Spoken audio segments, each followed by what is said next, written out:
For the second time in as many months, UK lawmakers got the knock on the door.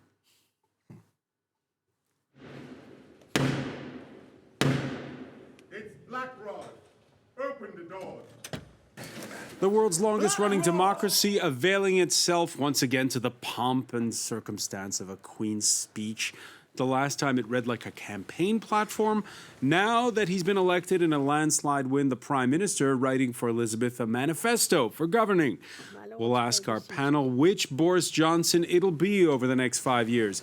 The One Nation Conservative, who's promised more funds for hospitals, police, and other civil servants. The standard bearer of a party founded in 1834 who also promised lower taxes. Or the nationalist who campaigned on the promise of getting Brexit done. Does the outcome spell continuity for Conservatives who've now been in power for nearly a decade, or a break with a more working-class appeal that's broken Labour's so-called red wall in the north and shifted the Tories' balance of power away from the home counties of the southeast?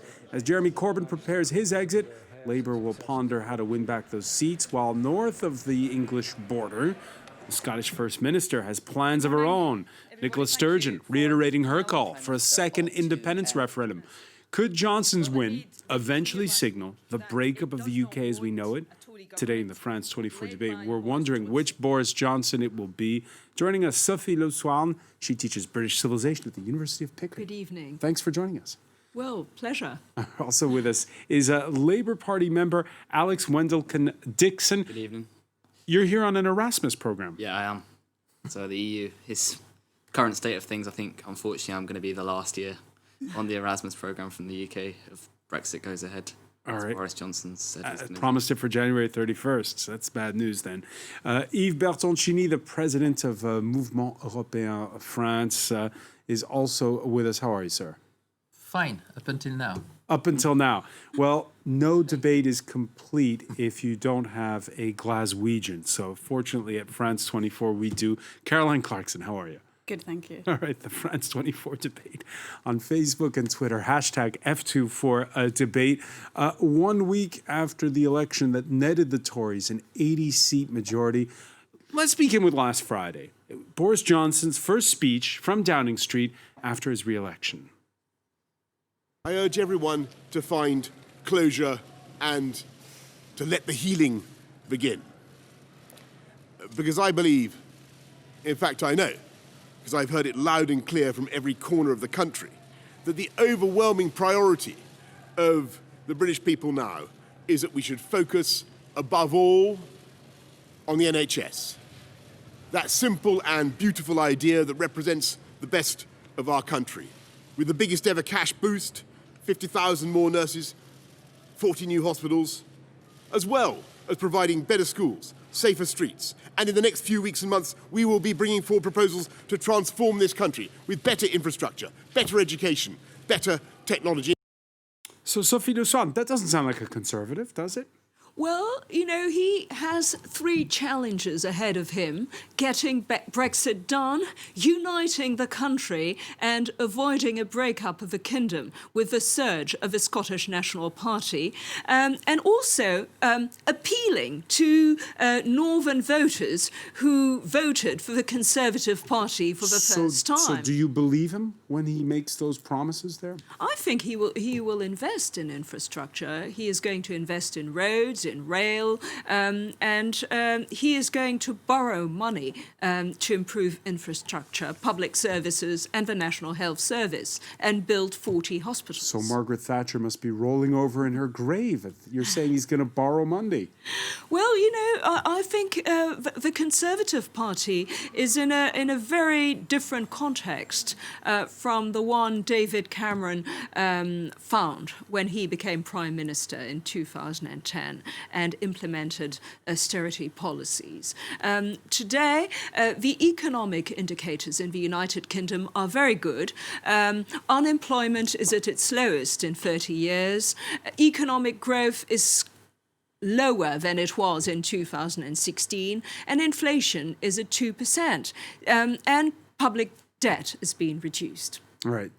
Before I turn to you, Alex Wendelken-Dixon, that was one nation conservative Boris Johnson. Let's listen to the Queen's speech first. After his win, Johnson rolling out a new slogan, the people's government. There you see it there. The Queen's speech thus reiterating the promise the UK will have formally left the European Union by January 31st, and much more. A modern, fair, point-based immigration system will welcome skilled workers from across the world to contribute to the United Kingdom's economy, communities, and public services. New sentencing laws will ensure the most serious violent offenders, including terrorists, serve longer in custody. New laws will require schools, police, councils, and health authorities to work together to prevent serious crime. So can he be both? Can he be the guy who hires more for the National Health Service and who tightens immigration rules and toughens laws when it comes to crime and sentencing? I don't think he can be, because if you look at it, since Brexit, we've seen a 96% decrease in the number of nurses registering to be nurses, and that primarily is due to Brexit, because it's putting people off coming to the UK. And with the Australian points-based system, it's going to make it even harder for nurses and doctors to come to the NHS, because we're not just talking about nurses and doctors, we're talking about hospital porters, we're talking about people who work in hospital cafeterias. There is a shortage in all of these positions, and an Australian-based points system is going to mean we might get a few more doctors, but we're not going to get the nurses we need, we're not going to get the hospital porters we need. And also, I think we all know that Boris Johnson, he likes to chat a lot, and if you actually look at the proposals for the hospitals, it's actually not going to be those 40 new hospitals, it's going to be 6 hospitals, and of those 40 hospitals, they're just plans, and many of those 40 he said he's going to build are just refurbishments. So I think what we will see is a continuation of austerity policies, because Brexit, as all economists have said, is going to make the UK poorer. And the Boris Johnson we see there, because there was the one who was touting a hard line during the campaign when it came to Brexit, but people also remember the fuzzy guy, likable guy on a bicycle who was mayor of London. And the question is, which Boris Johnson will it be? I think it is going to, if you look at who's joining up to the Conservative Party, in the past few days we've had Tommy Robinson join up, we've had the leader of Britain First join up. I think we're going to get a Conservative Party that is going to be very right-wing, very nationalist, and I would argue Boris Johnson is very good at playing his image, and when he was London Mayor, he simply played the image of being this multicultural, open man. But if you look back at even before he was London Mayor, when he was writing in the Telegraph, his comments were not very multicultural, were very nativist, very nationalistic. And I think we're going to see that person, if he wants to, when he tries to get his Brexit through, which is almost inevitable, but it's going to be that sort of Boris Johnson we're going to see, I reckon. Carolyn Clarkson, coming out of the other end of this election campaign, did Boris Johnson surprise you during the last 5 weeks? Yes and no. I mean, as you know, the pollsters got it right this time. I mean, the pollsters predicted that a Conservative win. So I wasn't completely surprised when I woke up last Friday morning and I checked my phone and I saw the result. I would say he surprised me over the longer term. I mean, if you look back at the aftermath of the Brexit vote in 2016, when he said, I can't run for the Conservative leadership, and he ruled himself out, and then Theresa May had to take over.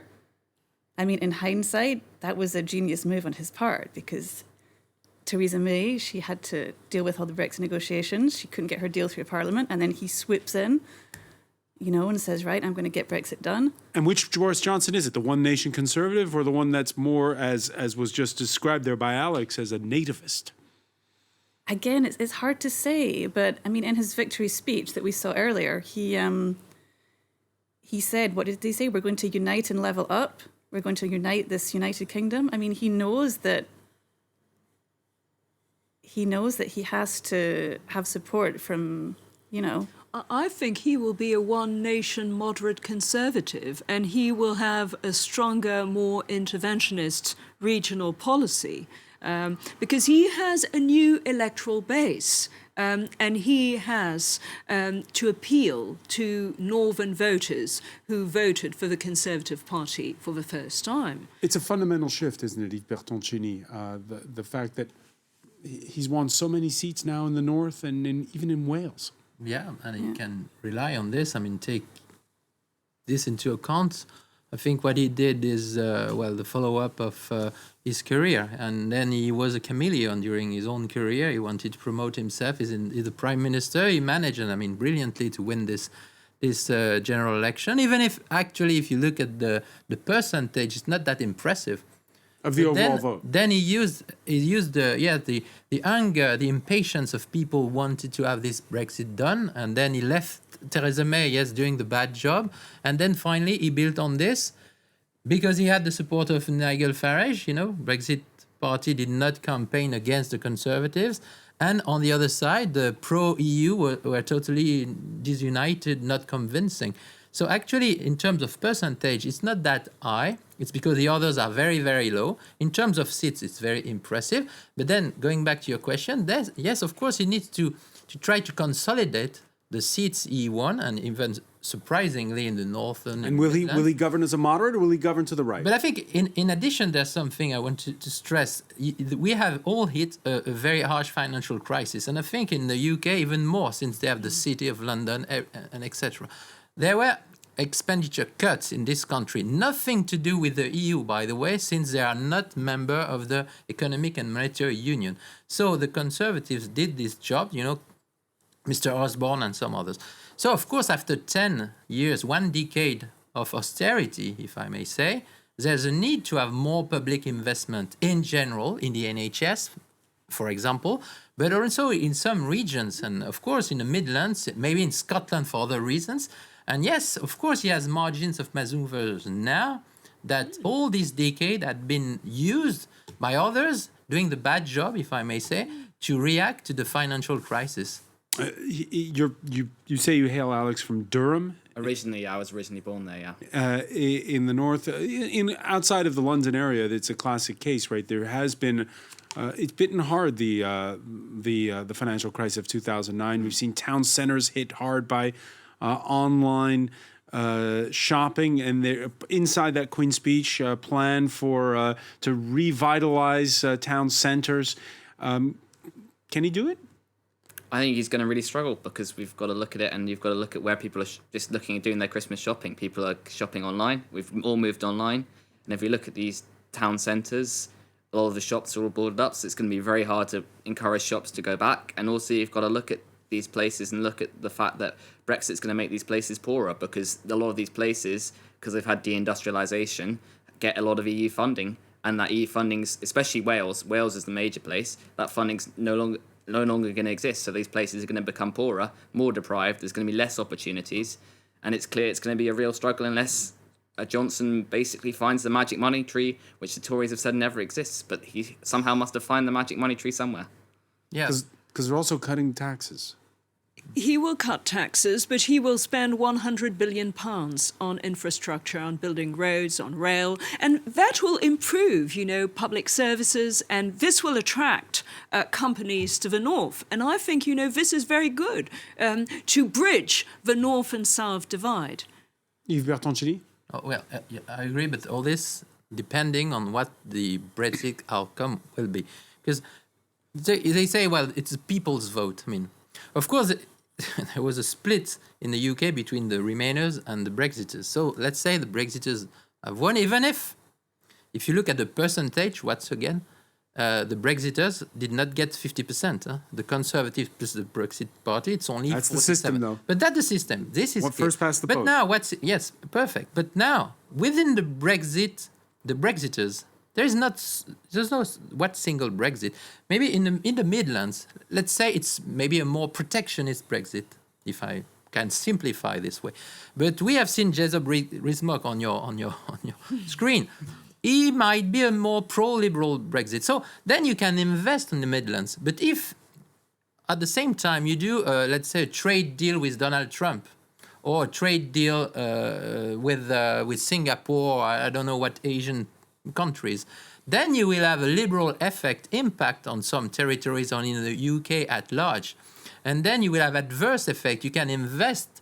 But I mean, I'm not sure the people in the Midlands voted to have more liberalism in the UK. And then if you out of the EU and then having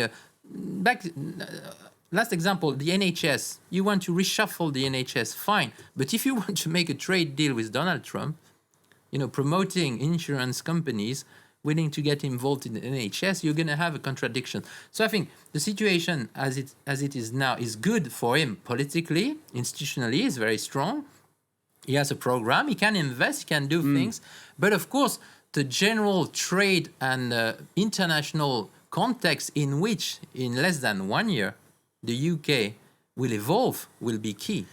At the moment, I think Boris Johnson is the master of the political landscape, but all depends on the trade deal he gets with the EU and whether he gets it before the end. All right, let's talk about that, because I want to remind our viewers at this point about that. There was we know that suspense is over when it comes to the divorce deal. The UK general election has killed that.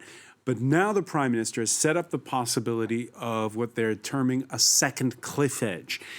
What with Johnson insisting it'll be a trade deal by the end of 2020 or bust. Beware, says Brussels. We heard the British Prime Minister say that he won't ask for an extension to the transition period. This extension is possible and will remain so until the 30th of June under a common agreement. This means both the EU and the United Kingdom can say yes or can say no up until the 30th of June. But time is limited, and frankly, it won't be possible within this time frame to tackle every issue. But we will do everything that we can. We can't do it all, but we will give it our all. All right. I'm not a trade expert, but 30th of June seems like a very short period of time. Effectively, if you want to be able to sign a deal by December 31st of next year, you need to, by middle of the year, have an agreement with the European Union. Is that mission impossible? That will be very tough. It may take longer to negotiate a trade deal. But Boris says, no way. The Prime Minister says it's going to... He will negotiate with Brussels. By the way, he managed to get his deal agreed at Brussels in 85 days. When he became Prime Minister, Brussels said, we won't renegotiate the deal. He renegotiated the deal. This is true, apart from the fact that Theresa May had done the job. She had this withdrawal agreement of 600 pages, and Boris Johnson insisted, and you're right, he won, in amending a 600 pages document, which were already on the table, thanks to Theresa May. Yes. Now it's different. But the trade deal must already know kind of what's going to be in it. They're not starting from scratch. I don't share the view. Normally you need 3 to 4 years to have a trade deal, a EU and third state trade deal, which is true. But it's not the case we are facing, since at the moment we speak, there's a perfect alignment between the UK and the continent in terms of trade norms, barrier, taxes. So actually it's doable, especially if Johnson was to say, well, let's stick together. Of course, we are not... But having said this, the challenge is then to manage the divergence which will be wished by Boris Johnson. And there you will have a matter of trust, not only of delays, matter of trust. If they diverge... Between the two sides. We're going to pick up on this point. We've taken a very quick break. Stay with us. You're watching the France 24 debate.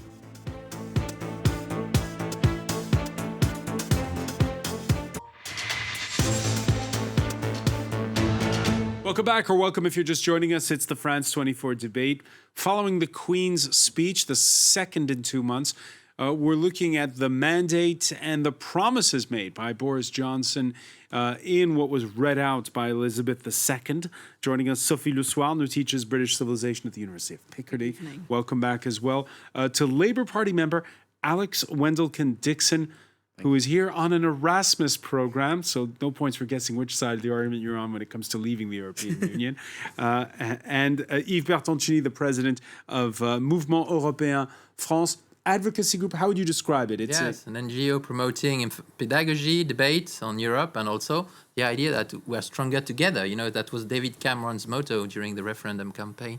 Right. That's what we believe. France 24's Caroline Clarkson is with us as well. Caroline, it's a get Brexit done, but of course, once you've, signed that divorce deal, we were talking about it just before the break, Brexit's not done, because then you have the trade negotiation that has to follow. Exactly. And, you know, the trade talks between the EU and Canada, this is the example everybody is giving at the moment, that took 7 years to negotiate the CETA trade deal. I mean... But you take the point from Yves Bertoncini that already we know what the premises are because already they're aligned in how they trade with one another. So I agree it's not exactly comparable, but the point is these deals do take a long time to negotiate. I mean, maybe by June we can have a basic outline, but I think writing it into law like Boris Johnson wants to do is a risky move, you know? Why has he done that? It's a bit like what he did with the extension, you know? He said, no, we've got to be out by this date. He wants to get Brexit done for real because, by the way, at the end of January, there's no such Brexit. Symbolically there is, but it is an institutional Brexit, meaning all the Brits out of the institutions, you know, the MPs back in London or elsewhere. And then after that, a virtual Brexit, since they go on applying our norms. I mean, they become norm takers instead of norm makers. So they become Norwegian, if I may say. Mm-hmm. So, of course, it's uneasy because he wanted to take back control. And actually, on the 1st of February, no control whatsoever on norms still applied in the UK, but with no words from the UK representatives. So maybe for these reasons, he wants to deliver the real Brexit by the end of the year. But he will have to decide by the end of June whether he wants to postpone, to have another extension. He said no. But what I want to stress is then the negotiation can take place after June, of course. But before the end of June, there is a need to know whether it's going to be longer. So if he sticks to his position, no way, we will negotiate what we can. There will be a real Brexit on the 1st of January 2021. Only there we will have the Brexit. And either it will be an orderly Brexit because there will be a deal. We'll see if it's possible in such a limited period of time, or back to the cliff edge effect, back to the no deal. That's what he promised. And I want to stress that he was not compelled to do this because there was an interpretation saying, well, now he's in power for 5 years. He has a vast majority. Why did he do it then? Why did he do it, Sophie? He doesn't rely on Rees-Mogg and all this. Why did he set up this second cliff edge? I think he wants to rule out the extension of Brexit by Parliament, and now that he has a larger majority, an 80-seat majority in the House of Commons, he is not necessarily going to listen to the Eurosceptics in the Conservative Party, but he is also going to listen to Remainers. His aim will be to unify the Conservative Party, to unify the nation, and to avoid the breakup of the United Kingdom. Especially as there was a surge of the SNP. All right, let's talk about that now. With 48 seats in the While House. the Queen was speaking in the Houses of Parliament, Scotland's First Minister, giving a speech of her own this Thursday, Nicola Sturgeon calling for a second vote on independence after you'll recall that 2014 referendum that rejected breaking away from the rest of the UK by a 10-point margin. My plan A was put before the Scottish electorate and we won that election. So I am going to calmly, reasonably and in a considered way pursue that plan A. And I believe democracy will prevail. And the longer the Tories try to stand in the way of democracy, then in a sense, the easier my job to convince people of Scotland of the case for independence becomes. Now, if you boil down the numbers, Caroline Clarkson, it's a bit what Yves Bertoncini was describing when it came to the vote overall in terms of Brexiters and Remainers. There weren't necessarily more people that voted for the SNP, but the Remainers in this case, those who don't want to separate from the rest of the UK, were split. Right. But I think what's important to know is that not everybody who voted for the SNP last Friday supports independence. It's also an anti-Brexit vote, So an anti-Brexit vote at this point in time. Do you see the SNP, though, perhaps gaining steam as the process goes along? Is there a real risk that Scotland could break away? Yes, I think there is. I think Nicola Sturgeon has a point when she says the more Boris Johnson refuses to grant the powers to hold a second referendum, the more people are going to want one. I mean, the polls are saying that opinion hasn't shifted, that there's a slender lead for staying in the UK. Alex Mendelssohn-Dixon, you study at the University of Edinburgh. Yeah, I do, yes. And what's the view then? I think it's likely, okay, we've got to remember that Scottish Greens also support independence. And I think, okay, the SNP support wasn't all for independence, it was also anti-Tory, because we've seen, unfortunately, the collapse of the Scottish Labour Party in Scotland. But my view on the ground is I think there is momentum growing, especially with the Brexit issue, because the people of Scotland, got to remember, were the most Remain nation in the whole of the UK.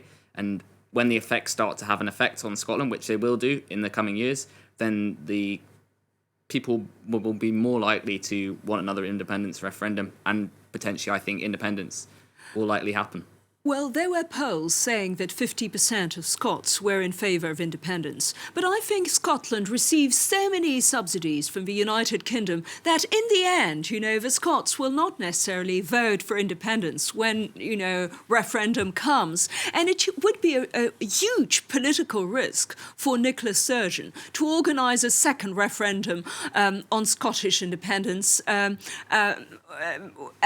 Alex Salmond did in 2014 and lost the referendum as 55% of the Scots wanted to remain in the UK. And now Alex Salmond is facing sexual scandals. He's gonna face trial. And the SNP will be in a difficult position. So, it may fuel Scottish independence, but on the other hand, I think that the Scots will want to remain in the How's Union. the rest of the EU going to react in all this?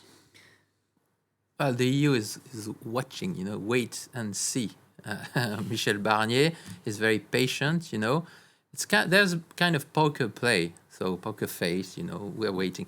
I mean, they're anxious, of course, the EU. On the other side, they know that even in case of no deal, let's say, simplifying, that the UK will take 50% of the costs, and then we will take 50% of the cost, but we will divide the 50% into 27, whereas the UK will face, and not only the UK, Scotland, Ireland, and there's a problem, of course, in Ireland in case of no deal. But but then they will wait, and they were surprised that, as you've said, Boris Johnson decided to go forward again in excluding an extension, because he could have kept this card in his hand. He could. He did not rely any longer on Jacob Rees-Mogg and the harsh Brexiters. So why did he do this? They don't know. Maybe it's tactics, it's liar's poker. But back to Scotland, of course, he has leverage. He has leverage. He can send more money to Scotland. I've seen that in case of a possible no deal, he could even compensate the losses to the whiskey producers in Scotland, because they would lose access to the single market. The same is true for the fishermen and the oil producers. But the key card is not this one, because if you say to the Scots, well, in fact, we will have, let's not say a Norwegian status, but a tailor-made, it will be a UK tailor-made status. But I mean a status close to the EU. I mean, the incentive to leave the UK to remain in the EU disappears. On the other side, if you say, well, we're going to do a kind of Singapore upon Thames, and then we're going to have trade deal with the whole planet, the USA, Australia, but not with the EU, that is a problem for the Scots, because the Scots, of course, their main market is, apart from the UK, EU, it's not Australia, it's not the USA. That is also a game changer, and we will see how it will drive us. You take the point, Carolyn, that effectively this is putting Nicole Sturgeon's putting the pressure on Boris Johnson to keep himself aligned with the European Union in his trade deal. Yes, absolutely. All right. I mean, yeah.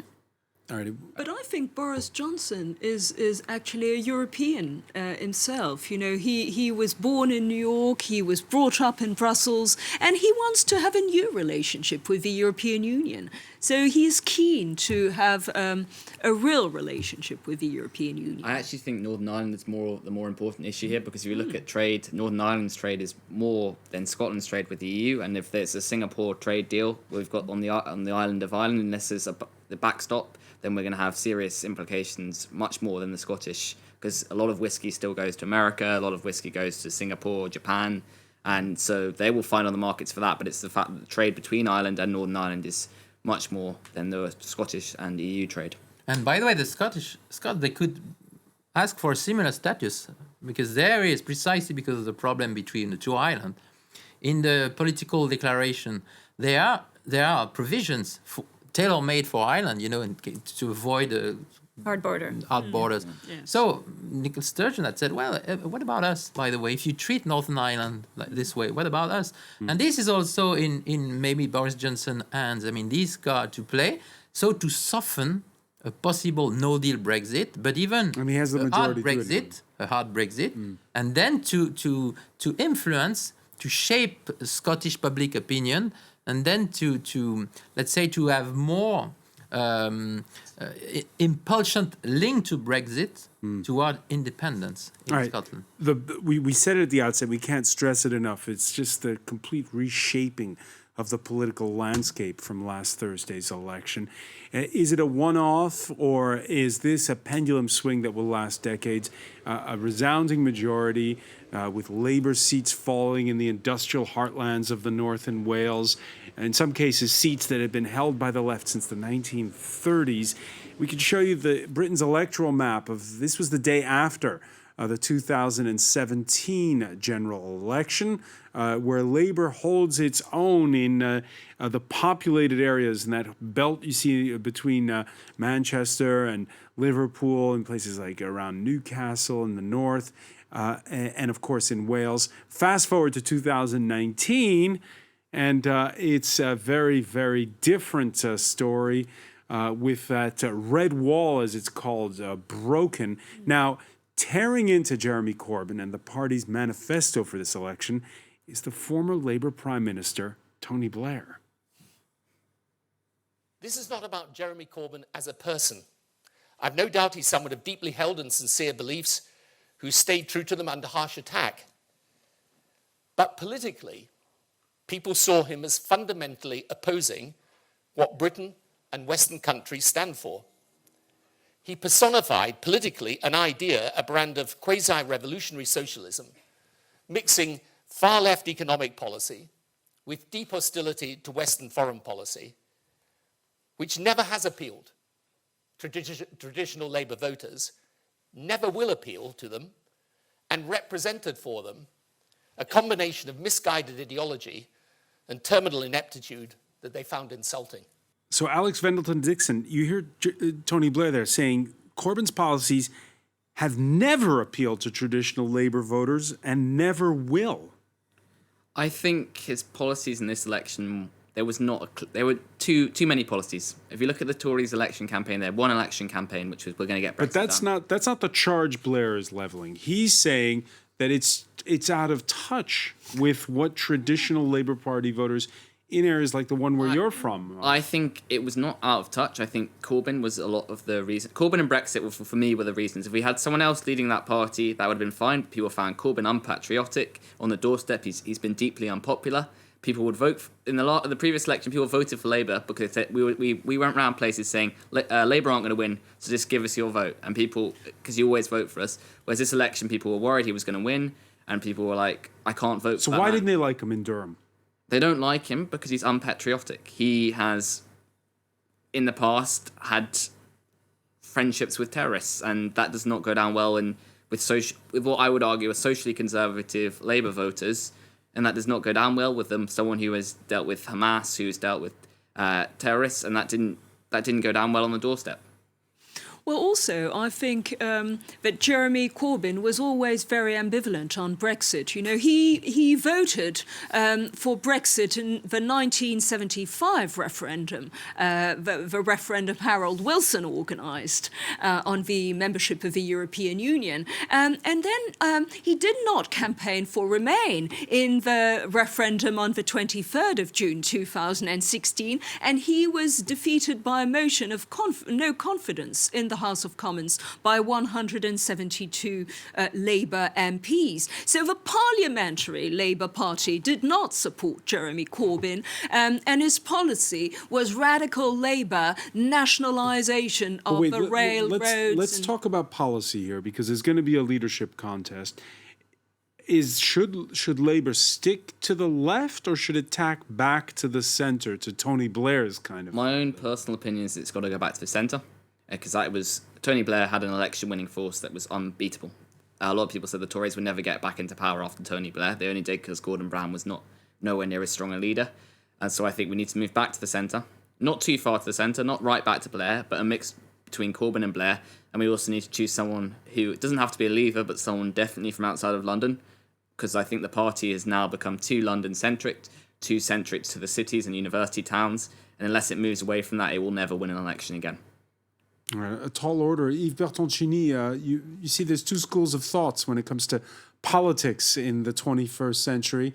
Some, like what we're seeing in the United States, say if you energize your base enough, that's all that matters. And others saying what Alex has just described, that you need to build a bigger tent.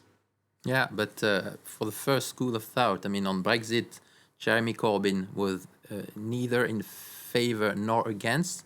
On the contrary, so in terms of energy, it was really not that appealing, if I may say. So he made a mistake, and he admitted he has made another mistake, thinking that this election was not mainly about Brexit, but on other topics, on NHS. But it was partly and mainly about Brexit, not only seen from the outside, but apparently from the inside. So, plus all the problems he has faced, I think the contradiction there, back to the financial crisis, was between a reaction to the financial crisis, and not only after Blairism and the limits of Blairism, but also after the financial crisis, a need to have maybe a more radical left. And we have seen this in the USA, by the way. The same was true for Sanders. But I mean, it happened that... And here in France, we saw a critique this week by the leader of the far left, yes, saying Corbyn went too soft, is what he said. No, on the contrary. And I think, but I mean, it was understandable. But I mean, there was a contradiction. Again, after the financial crisis, to have a less centrist left is perfectly understandable. But there we have faced a contradiction in the context of Brexit. And it's true that on top of that, and Tony Blair has stressed it, foreign policy position by Jeremy Corbyn, not only on the relation to Europe, were many very ambiguous, and if not ambiguous when they were clear, where they were not endorsed by the majority of the Labour voters. Caroline Clarkson, Labour didn't start bleeding votes in this election. It's in Scotland, no. The last Labour Prime Minister was a Scot. It was Gordon Brown. And he was, but Labour have been wiped out in Scotland. They only have one seat now. What happened? Well, you know, I think Labour actually were in power in Scotland for a while, so the SNP has stolen their thunder? Well, yes. I mean, you know, it's always more difficult. So if they don't have those safe 40 or 50 seats from Scotland anymore, and their red wall is starting to crumble in the industrial heartland, how can they do what Alex says? Well, I mean, again, they just need to. I think for me, it was about leadership. I mean, to get back to your point about Brexit, I think the fact that Jeremy Corbyn didn't take sides on Brexit and he said, I'm going to be neutral, I'm going to renegotiate an agreement with Brussels, and then I'm going to put it to a second referendum. I think there's a lot of Brexit fatigue in the UK. That's what I'm hearing. And people thought, no, what, 6 more months of negotiations? You need a strong leader. I think, you know, many Labour voters wanted to get Brexit done. Because and they didn't want to, yes, and they didn't want to have a second referendum on Brexit. So they won't vote Conservative maybe next time. Well, you know, we shall see what the Conservative... But, you know, also, I think the question of leadership is crucial, because Tony Blair managed to get the Labour Party re-elected 3 times in a row, because he was charismatic, because he was centre-left, and the third way was a compromise between neoliberalism and social democracy. I think the voters... Say what you want, Boris Johnson is charismatic. Boris Johnson's charismatic, but I think the voters are just lending their vote to get Brexit done. And if Labour can put in place a strong leader, then it will win those seats back, I think. If we see a Brexit, especially if we have a hard Brexit, which is unlikely, if that happens, then we're going to see increasing poverty, and the austerity policies will continue. And we're already seeing them when we actually fact-check Boris Johnson's statements about, for example, just hospitals, just the fact that we are going to be a shortage of workers, and people will hopefully, if we have a good leader who's charismatic, move back to where they voted before once Brexit is done. But there will be visas for nurses, you know, so... They shouldn't be a shortage. But they have to be paid. They have to. If you're an international nurse and you come to the UK, you have to pay £900 a year from your salary just to work in the UK. All right, we'll see how that pans out.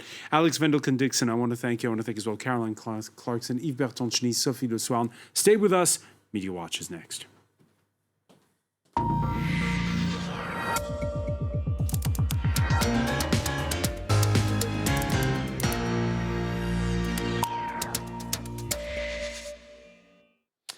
And we say hello to Erin Agunke. Hi, François. And the Queen's speech, it trended a little this morning, I saw. A little bit, yeah. I'm not going to get into the details of the politics, since I'm sure you guys have been fleshing all of that out. But there are at least 2 images that have been making the rounds. And if we get it up there, one of them is this one, and it's been taken at several different angles, where you see Boris Johnson, who almost kind of has a mocking smile on his face of he seems to address Corbyn, and Corbyn doesn't answer. Oh, yeah. And Corbyn has kept that exact same look and kind of scowl on his face for their entire walk up to the speech. So here you can see, again, kind of them walking. There's no cordial banter, no smiles, no faking it in these images there.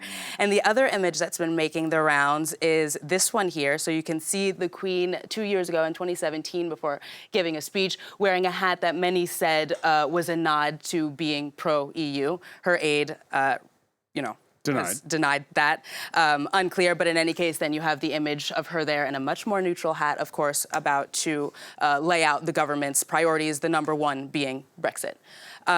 So in addition to that, there have been a lot of criticisms about the form and the substance of the speech. So for the form, this parody account of Queen Elizabeth saying, taking the Bentley to Parliament for the Queen's speech, one isn't freezing one's bum off in a carriage in mid-December, and that's the end of it. So kind of several tweets playing on this idea that they're disconnected from the daily realities of many people in the United Kingdom.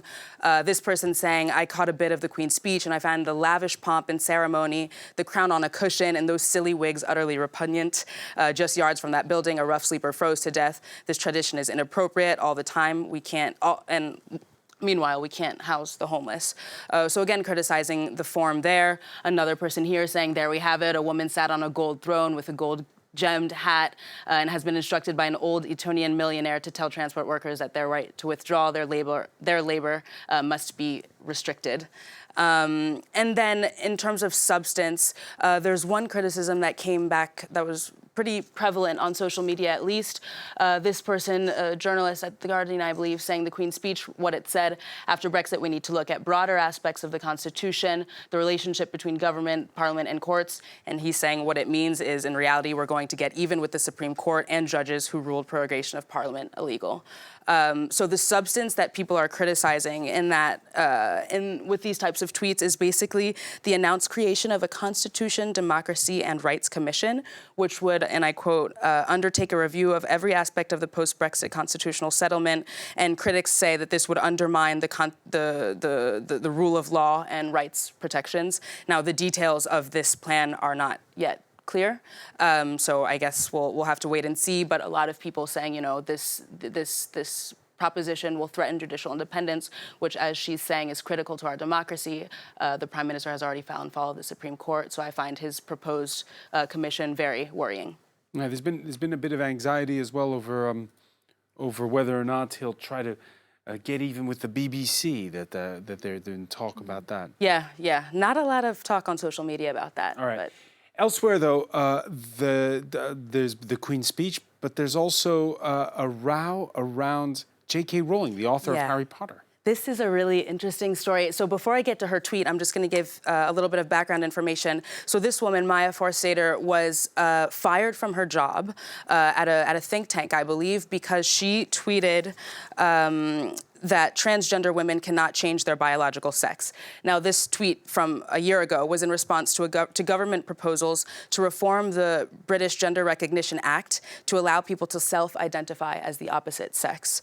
So she was fired for that. And then yesterday, a labor court ruled that her tweet was incompatible with human dignity and fundamental rights, and that people do not have the right to question whether a transgender person is a man or a woman. So in response to that, today, J.K. Rowling tweeting, dress however you please, please, call yourself whatever you like, sleep with any consenting adult who will have you, live your best life in peace and security, but force women out of their jobs for stating that sex is real. I stand with Maya, Maya being the woman who was fired, and this is not a drill. And she's gotten a lot of heat for it. A lot of heat. Another trend on Twitter was TERF. Now, TERF is a term, the acronym, which stands for Trans Exclusionary Radical Feminist. And these are people who allegedly, who are accused of ignoring the concerns of transgender people in their feminist activism. All right, so big discussion going on over that. Erin Agunke, I want to thank you so much. I want to thank our panel once again. Thank you for joining us here in the France 24 debate.